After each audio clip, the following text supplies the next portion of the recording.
He's already humble.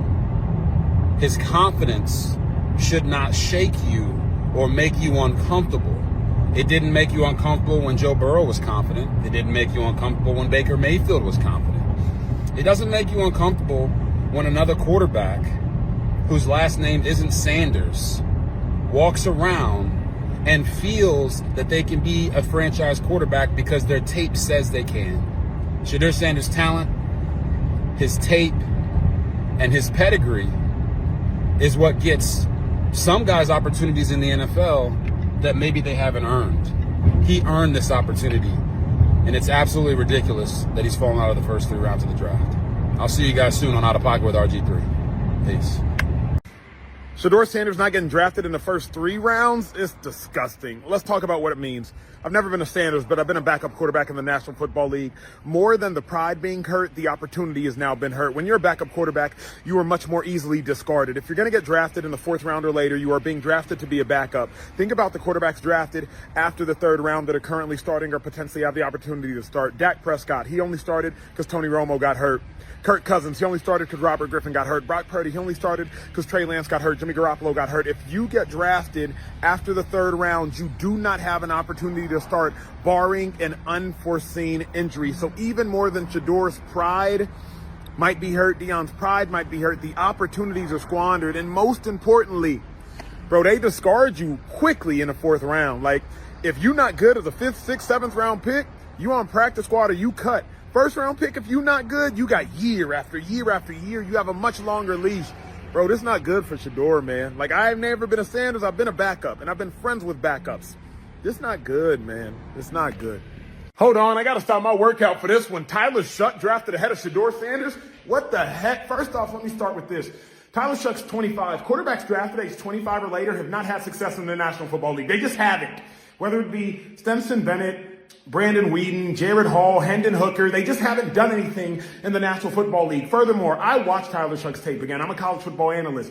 Dude does have a great arm, and dude is confident pre-snap because he's 25.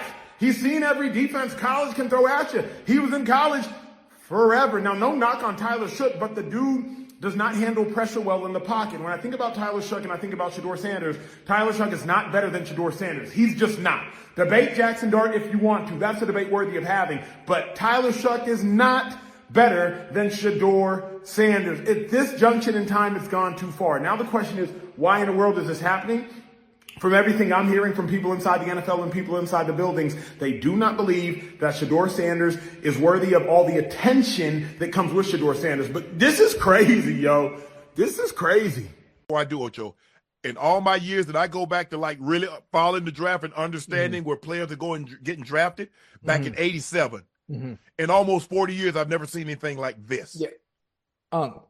I've never seen nothing like this myself. Obviously, I know I only played a short time, but I've been around long enough to know. Obviously, the 11, 12 years I did play, and all the time I've been retired and enjoying the game and watching it from afar and understanding how good players are, regardless of what scouts may say.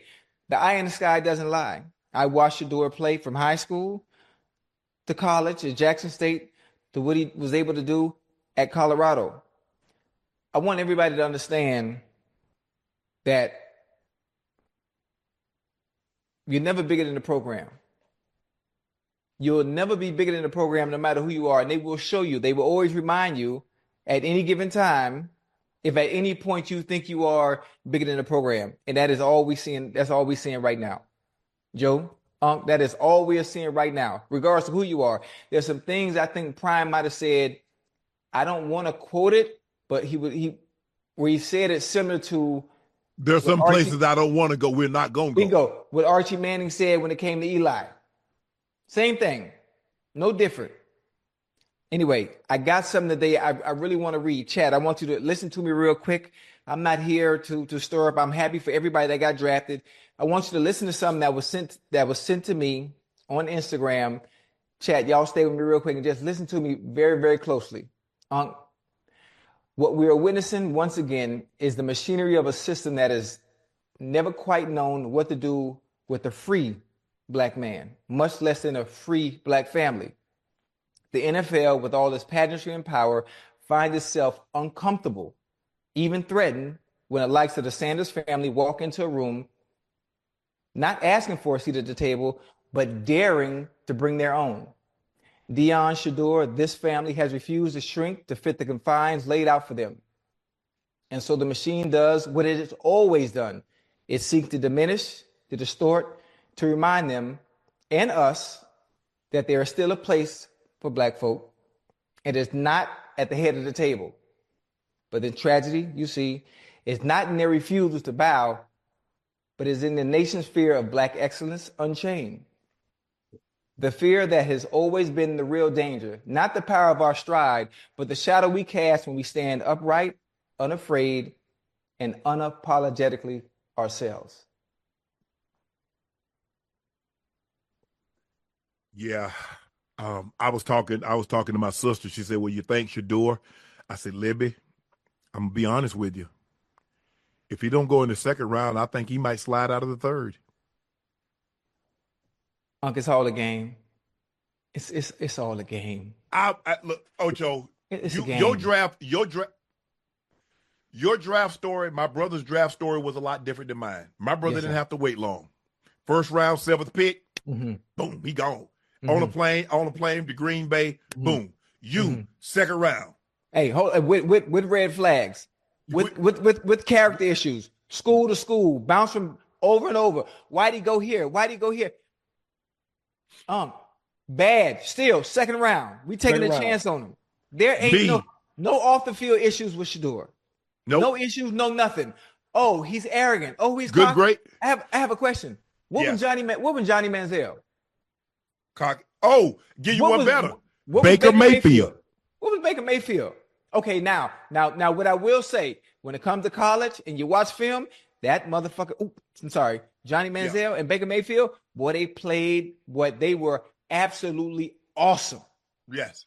But again, you can't take away what Shedeur was able to do at a Denver, Colorado team that won one game. They come back the next year with Shedeur, win 4, and I'm not sure what their record 4 or was 5. this I think past they won season. 5, and then the next year I think they win 9. Yeah. I heard, what did I hear, Ocho? I heard someone says that his confidence doesn't match his game. So in other words, he does a lot of talking, and his game is not indicative of the type of bravado. What? Saints select Tyler Shuck, quarterback, Louisville. The Saints said they thought highly of Shedeur Sanders, but decided to go with Tyler Shook from Louisville instead at pick number 40. Some draft watchers, including our Louis Riddick, said they think Shook is as good a passer as any quarterback in the draft. He is 25 years old, played at Oregon and Texas Tech before his 1 year with the Cardinals. Meanwhile, Seahawks took Alabama's Jalen Milroe at number 92. He was the 4th quarterback off the board. Seahawks signed Sam Darnold to start, but Milroe could be used in running packages after racking up 20 touchdowns on the ground last season to set an Alabama record. Threw for 16 touchdowns with 11 picks last season.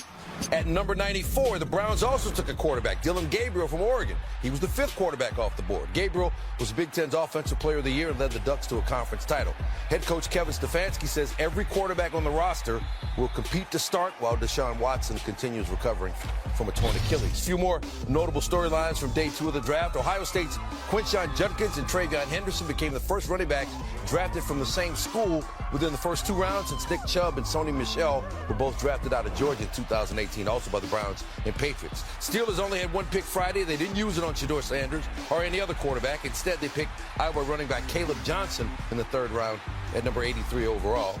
And Michigan quarterback Will Johnson, who hasn't allowed a touchdown in coverage since 2022, was projected to go 13th overall by ESPN's Mel Kiper Jr., but he fell all the way to 47th overall to the Cardinals. Looking ahead to Saturday, Field Yates' top 10 best available prospects include Colorado's Shedeur Sanders, with 5 quarterbacks already taken in this year's draft.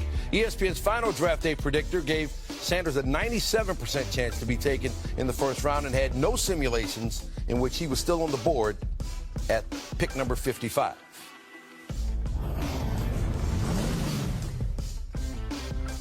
For more on the draft, let's welcome in Field Yates. Phil, I haven't heard this many conspiracy theories since COVID. Can you explain what's going on with Shedeur Sanders?